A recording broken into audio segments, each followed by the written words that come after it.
Format numerology நேயர்களுக்கு நர்மதாவின் அன்பான வணக்கம். நம்மளுடைய சேனலில் தொடர்ந்து பல்வேறு விதமான ஃபார்மட் நியூமராலஜி மற்றும் ஆன்மீகம் சம்பந்தமான தகவல்கள் பார்த்துட்ருக்கோம். அந்த வகையில் இன்றைக்கி நம்ம பார்க்க போகிற இந்த ஒரு பதிவில் விநாயக பெருமான் பற்றி நமக்கு தெரியாத பல்வேறு விஷயங்களை பகிர்ந்துக்கிறதுக்காக நம்ம கூட இன்றைக்கி ஃபார்மட் நியூமராலஜியினுடைய தந்தை டாக்டர் மகா தனசேகர் ராஜா அவர்கள் அணிஞ்சிருக்கிறாங்க. வணக்கம் சார். வணக்கம்மா. சார், விநாயக பெருமான் முழு முதல் கடவுள், மூலக்கடவுள் அப்படின்னு பல பேர்களில் விநாயக பெருமானை நம்ம அழைக்கிறோம் சார். எல்லா விஷயங்கள் நம்ம பண்ணும்பொழுதும் சுழி போட்டு செயல் எதுவும் தொடங்கு அப்படின்ற மாதிரி பிள்ளையார் சொல்லி போட்டு தான் தொடங்குகிறோம். விநாயக பெருமானை வணங்கிட்டு தான் மற்ற தெய்வங்களையும் நம்ம வணங்குறதுக்கு போகிறோம். இது எல்லாமே இருக்கட்டும் சார், ஆனால் விநாயக பெருமானுக்கு நிறைய சக்திகள் இருக்குது. விநாயக பெருமான் கேட்டதெல்லாம் கொடுப்பார், கல்வி ஞானத்தை கொடுப்பார், செல்வம் எல்லாம் இருக்குது. ஆனாலும் எங்களுக்கு விநாயக பெருமான் பற்றி நிறைய ரகசியங்கள் தெரிஞ்சுக்கணும்னு நினைக்கிறோம். எங்களுக்கு தெரியாத, உங்களுக்கு அறியப்பட்ட ரகசியங்கள் ஏதாவது இருந்தால் எங்கள் கூட பகிர்ந்துக்காங்க சார். நிறையவே இருக்குது. விநாயக பெருமாள் ரொம்ப ரொம்ப சாஃப்டான கடவுள். ஆமாம். முருக கடவுள் உக்கிரமானவர். அவர்கிட்ட நீ ஒரு நேர்த்தி கடனை வச்சுட்டு செய்யாமல் விட்டாக்கா உண்டிலன் பண்ணிடுவார் முருக கடவுள். நாங்கள் விநாயக கடவுள் அப்படிலாம் செய்ய மாட்டார். அப்படி நம்ம நினச்சிக்கிட்டு இருப்போம், ஆனால் செய்வார். அவர் உக்கிரமாக செய்வார், இவர் சாந்தமாக செய்வார். முருக கடவுள் எல்லா கடவுளுமே சரி, முருகர் கடவுள்னு சொல்லணும். இவங்க ரெண்டு பேரும் ஒரு அனந்தம்பினான்னு அப்படி சொல்லிக்கிட்டோம். மற்றவங்க எல்லாம் உக்கிரமாக செய்வாங்க, இவரும் செய்வார், சாந்தமாக செய்வார். இப்போ ஒரு கோயிலுக்கு போகிறோம், நம்ம நினைக்கிறோம் மூலக்கடவுள் வந்துட்டு விநாயகர் தான். அது எதுக்கு மூலக்கடவுள் அப்படின்னு சொல்கிறோன்னாக்கா அதுக்கு பல காரணம் இருக்குது. முதல்ல தோன்றவர் விநாயகர், அதனால் மூலக்கடவுள். அதை நம்ம பார்க்கல, அது ஆன்மீக வரலாறு கூற்று, அதனால் ஓகே. ஆனால் பார்க்குறது எது? ஒரு கோயில் இருக்குது, கோயிலுக்கு முதல்ல யார் உட்காந்துருக்கிறா? விநாயக பெருமான். அதான் மூலக்கடவுள். ஈஸியாக புரிஞ்சுக்கிடலாம். அதை நாம் பார்க்கல. அது ஆன்மீக கூற்று, வரலாறு. ஆன்மீக வரலாறு நிறைய விஷயங்கள் சொல்லப்பட்டிருக்கு. சரியாக தவிர நம்ம ரொம்ப போக வேண்டாம், கரண்ட்லேயே பார்ப்போம். ஒரு கோயிலில் முதல்ல பிள்ளையார் கோயில் எங்கே இருக்கோ அந்த இடத்துல அது வேறு லெவலில் இருக்கும். ஒரு கோயிலுக்குள்ளே முதல்ல விநாயகர் உட்காந்துருக்கிறாருன்னு சொன்னால் அந்த கோயில் வந்துட்டு அசுர லெவலில் வளர்ச்சி இருக்கும். கோயிலில் மட்டும்தான் அசுர வளர்ச்சி இல்லை, அந்த கோயிலுக்கு யார் போய் உங்கள் தேவையை கேட்குறீங்களோ அந்த தேவையை பூர்த்தியாகும். அந்த கோயிலுக்குள்ளே ஒரு சக்தி வந்துடும். அதாவது அதுக்கு தான் மூலக்கடவுள் சொல்கிறோம். அவர் உள்ளே போய் உட்காந்துட்டு முதல்ல அவர் உட்காந்துடணும். அவர் உட்காந்து இருக்கிற இடம் எல்லாமே வந்துட்டு சுபிட்சத்து முதல்ல கொடுக்கும். சுபிட்சத்துக்கு சொந்தக்காரரே விநாயகர் தான். அதனால தான் வந்துட்டு ஒரு மனுஷனுக்கு முதல்ல எதுங்க வேணும்? சுபிட்சமாக இருக்கணுங்க, சந்தோஷமாக இருக்கணுன்றது சுபிட்சம் சொல்கிறோம். சுபிட்சத்தை கொடுப்பவரே விநாயகர் தான். ஆனால் இந்த விநாயகருக்குள்ளே ரகசியம் நிறைய ஒளிஞ்சிருக்கு. அதை முதல்ல சொன்ன மாதிரி மற்ற கடவுளெல்லாம் வந்துட்டு நீங்கள் ஒரு வேண்டுதலை வச்சுட்டு செய்யலைன்னு சொன்னனாக்கா உக்கிரமாக அடிப்பாங்க. விநாயகரும் அடிக்க மாட்டார், அடிப்பார். எப்படி உக்கிரமாக அடிக்க மாட்டார், சாத்துவாக அடிப்பார். அது சொன்ன பாருங்க, அது மாதிரி தெரியாது, சைலண்ட்டாக அடிப்பார் விநாயகர். அதெல்லாம் அடிக்க மாட்டார்னு நினைக்காதுங்க, நாங்களும் செய்வோம், இல்லைன்னா செய்வார். ஓகே. ஆனால் விநாயகருக்குள்ளே என்ன சக்தி இருக்குனாக்கா, அதனால் ஒன்றும் இல்லை. நீங்கள் இப்படி சொன்னால் புரியும் உங்களுக்கு. வந்து வீட்டில் இது செய்வாங்கன்னு நினைக்கிறேன். பெண்கள் செய்கிறாங்களோ கடையில் வாங்குறாங்களோ எனக்கு தெரியாது, செய்கிறவங்கள வச்சுக்கிறேங்க. நீங்கள் ஒரு வீட்டில் இந்த இது செய்வோம் இல்லைங்களா, பண்டிகை காலத்தில் வந்து பார்த்தீங்கன்னாக்கா பட்சணை செய்வாங்க இல்லைங்களா. பட்சணை செய்யும்போது என்ன செய்வாங்க தெரியுமா பெரியவங்க? பிள்ளையார் மாதிரி ஒன்று பிடிச்சி முதல்ல வைப்பாங்க, பார்த்துருக்கீங்களா? ஆமாம் சார். அந்த மாவுலே ஆமாம், நீங்கள் என்ன முறுக்கு போடுறீங்கன்னு வைங்களேன், முறுக்கு அப்படி பண்ணி விநாயகர் மாதிரி அப்படி பண்ணிடுவாங்க. ஆமாம், எந்த ஒரு விஷயம் நாற்று நடுறதா இருக்கட்டும், பலகாரம் செய்கிறதா இருக்கட்டும், சந்தனத்துலேயோ இல்லை மாவுலேயோ அரிசியிலையோ எதுலேயும் இப்படி பிடிச்சி இப்படி வச்சுட்டு தான் அடுத்த விஷயங்களை பண்ண ஆரம்பிப்பாங்க. எதுக்கு நான் போடுற இன்றைக்கி முறுக்கு நல்லபடி வரணும். ஆமாங்க, சரியாக வரலனாக்கா பட்டப்படப்படன்னு போயிட்டு முறுக்கே நீங்கள் சாப்பிட முடியாது. ஆமாம், சாப்பிட்ற முறுக்கை சாப்பிட முடியாத முறுக்க ஆக்கிரும். நீர் கடுத்து போயிடும், நீர் படப்படன்னு அடித்து போயிடும், கருகி போயிடும். அதை மொத்தத்தில் சாப்பிட முடியாது. சாப்பிடக்கூடிய முறுக்கை சாப்பிட விடாமல் முறுக்காயிரும். அதிர்ஷ்டம் என்ன ஐட்டம் நீ சாப்பிட்ற ஐட்டம், எந்த பட்சணை செய்கிற எல்லாமே சரி, வெறும் அதுக்கு மட்டும் இல்லை, நீங்கள் எதை செஞ்சாலும் சரி முதல் வேலையை அவர் பிள்ளையார் பிடிச்சி வச்சுருவோம். நீங்கள் பிடிச்சி வச்சுட்டாக்காவே அப்போ அதுக்கு உயிரோட்டம் உள்ள கனெக்ட் ஆகிடுச்சு தானே அர்த்தம். ஆனால் நீங்கள் அப்படி செஞ்சு வச்சதுனாக்கா அந்த பொருள்னாக்கா ஃபஸ்ட் கிளாஸ் ஆகிரும். நீங்கள் பிடிச்சி வைக்காமல் பண்ணி பாருங்களேன், சரியாக வராது.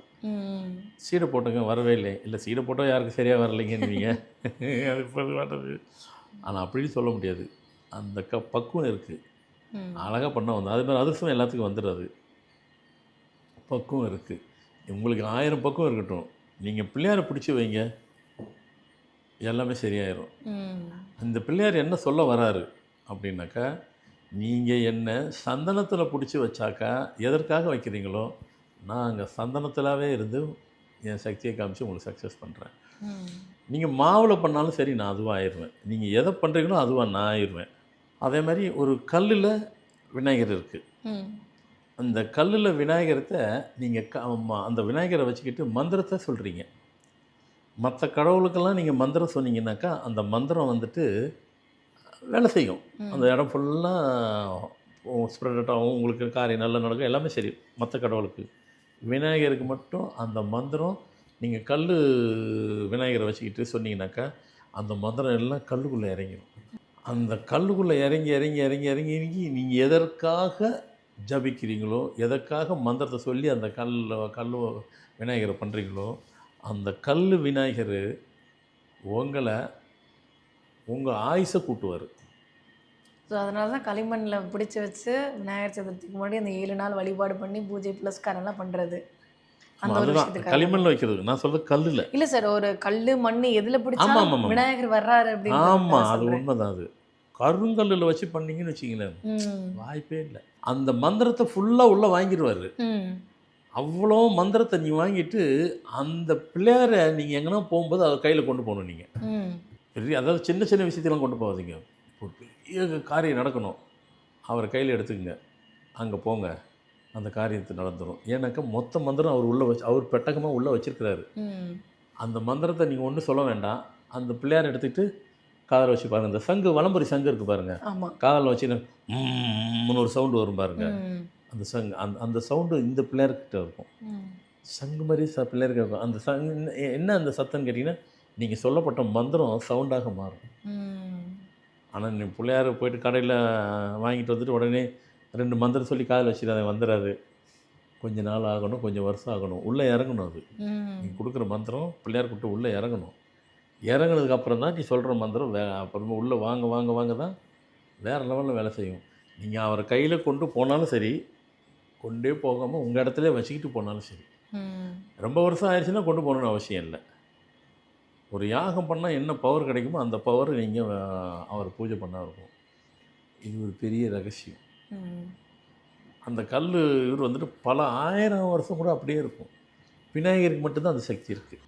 மற்றவங்களுக்கெல்லாம் மந்திரத்தை சொன்ன சக்தி இருக்குது, அது வேறு, அந்த சக்தி வேறு. இந்த சக்தி உள்ளே வாங்கிடுவார் அவர். அந்த கல்லுக்குள்ளேயே உள்ளே வாங்கி வச்சுப்பார் அவர். வாங்கி வச்சுக்கிட்டு நீங்கள் எத்தனை வருஷம் இது அங்கே ஏற ஏற ஏற உங்கள் ஆயுசு கூடும். இதெல்லாம் ஆன்மீகத்தின் அடிச்சுவடு. சரி, இந்த மாதிரி ஒரு விஷயத்த, ஒரு ரகசியத்தை இது வரைக்கும் யாருமே சொன்னது கிடையாது சார். நான் ஒரு கல்லை எடுத்து நீங்கள் மந்திரத்தை இல்லை நீங்கள் உங்களோட வேண்டுதலை கொடுக்கும்பொழுது அது வந்து விநாயக பெருமானாக மாறி நமக்கு செஞ்சு கொடுப்பார் அப்படின்றதுலாம் ரொம்ப பெரிய விஷயம் சார். கண்டிப்பாக. ஏன்னா இது வந்து முத அந்த பிள்ளையாருக்கு கொலக்கட்டை செய்கிறது யார்? வியாச முனிவர் தான். அவர் தான் வந்து அந்த கொலக்கட்டைன்ற வார்த்தையவே செய்ய வச்சு விநாயகருக்கு முதல்ல படைச்சி அவர் தான் ஆரம்பித்து வச்சார். அதனால் வந்துட்டு மோதகம்ன்றோம் இல்லையா, மோதகம் அந்த கொழுக்கட்டை அதுதான் விநாயகர் பிடிச்சதுங்கிறது சொல்கிறது. ஸோ எதுக்காக சொல்ல வரேன்னா, கல்லில் இருக்கிற அதனால தான் நான் சொல்லியிருப்பேன், உங்கள் வீட்டில் நீங்கள் பூஜை அறைகளில் கூட சரி விநாயகரை வந்து எல்லா சாமியும் வச்சுருப்போம், விநாயகர் வச்சுருப்போம். ஆனால் விநாயகரை மட்டும் ரெட்டை விநாயகர் மாதிரி தனித்தனியாக வாங்கிக்கலாம். ஒரே இதில் நீங்கள் வச்சுட்டு பண்ணி பாருங்கள், அதனுடைய பவரே வேறு. உங்கள் வீட்டில் பூஜை ரூமில் கட்டாயம் வைங்க. சப்போஸ் பிஸ்னஸ் இருக்குன்னா அங்கேயும் வச்சுக்கிடலாம். ஒரு பிளேட்டு மாதிரி வாங்கிக்கிறீங்க, ஒரு தட்டு மாதிரி, இல்லை மணக்கட்டு மாதிரி 2 விநாயகருக்கு வச்சுக்கிறீங்க. கல் விநாயகர் கட்டாயம் இருக்கணும். நீங்கள் டெய்லி சாமி கும்பிடுவீங்கல்ல, ஏதோ உங்களுக்கு தெரிஞ்ச மந்திரம் சொல்லுவீங்கள, அதெல்லாம் அதுக்குள்ளே ஸ்டோர் ஆகிரும். அது நீங்கள் அதுக்கப்புறம் கொஞ்சம் ஒரு 5 வருஷம் கழிச்சு, 3 வருஷம், 2 வருஷம், 3 வருஷம், 5 வருஷம் தொட்டு பாருங்கள், ஒரு சத்தம் கேட்கும். காது கிட்ட வைங்க, நல்லா கேட்கும். நீங்கள் ஸ்பெசிஃபிக்காக விநாயகருக்காக இது வந்து பூஜை பண்ணதுக்காக இருக்குது. இதுவே ஸ்பெசிஃபிக்காக விநாயகரை வச்சு தனியாக வச்சு விநாயகர் மந்திரத்தை சொல்லிகிட்டே வந்தீங்கன்னாக்கா அது இன்னும் சவுண்டு இன்னும் கூடுதலாகவே கேட்கும். அதனால் வந்துட்டு விநாயகரை பற்றி இந்த மாதிரி ரகசியம் நீங்கள் சொன்ன மாதிரி யாரும் சொல்லப்படாத ரகசியங்கள் நீங்கள் இதை இனியிலேருந்து விநாயகர் பூஜை பண்ணும்போது இதை செய்ய ஆரம்பிங்க. கட்டாயம் 2 பிள்ளையாரை வைங்க. இந்த மந்திரம் இதுக்கு யூஸ் ஆகும். தொடர்ந்து விநாயகர் பூஜை பண்ணிக்கிட்டே இருந்தீங்கன்னாக்கா ஒரு கட்டத்தில் ஒரு பெரிய காரியம் நடந்தே ஆகணும். இல்லைங்க இது வேறு லெவலுங்க. நாங்கள் அந்த பூஜை பண்ணவரும் அந்த விநாயகர் அவள் பத்திரமா கொண்டு போங்க. அங்கே கொண்டு கையோட ஒன்றுமே செய்ய வேண்டாம். அங்கே நின்றுட்டே வேண்டியது இந்த இது எனக்கு நடக்கணும், இந்த கான்ட்ராக்ட் எனக்கு கிடைக்கணும், இந்த காரியம் எனக்கு நடக்கணும், இது வந்துட்டு ஜெபமாகணும், ஜெயமாகணும். விநாயகர் பெருமாளே நீங்கள் தான் அருள் புரின்னு சொல்லுங்கள், கையில் கொடுத்துருவார். அப்படி ஒரு சக்தி அவருக்கு. ஸோ இந்த மாதிரி விநாயகர் மட்டும் தொடர்ந்து நீங்கள் இது மாதிரி மந்திரத்தை சொல்லி பண்ணிட்டு வந்தீங்கன்னாக்கா உங்கள் ஆயுசு கூடும். அப்படி ஒரு சக்தி உண்டு. ஸோ இப்போ விநாயகரை பற்றி இவ்வளோ விஷயம் சொன்னதுக்கப்புறம் கண்டிப்பாக விநாயகருக்கு எல்லோரும் முக்கியத்துவம் கொடுத்துட்டு எல்லோரும் கொடுத்துட்டு தான் இருக்கிறோம். கூடுதலாக கொடுத்து அவரை வணங்குவதற்கு உண்டான நிறைய ரகசியம் சொல்லியிருக்கேன். கண்டிப்பாக எல்லோரும் ஃபாலோ பண்ணுவீங்கன்னு நினைக்கிறேன். விநாயகர் பற்றி எங்களுக்கு தெரியாத நிறைய விஷயங்களை சொன்னீங்க சார். கண்டிப்பாக இதை பார்த்துட்டு இருக்கக்கூடிய நேயர்களுக்கு ரொம்ப பயனுள்ளதாக இருக்கும் நம்புகிறோம். ரொம்ப நன்றி சார். வணக்கம்மா.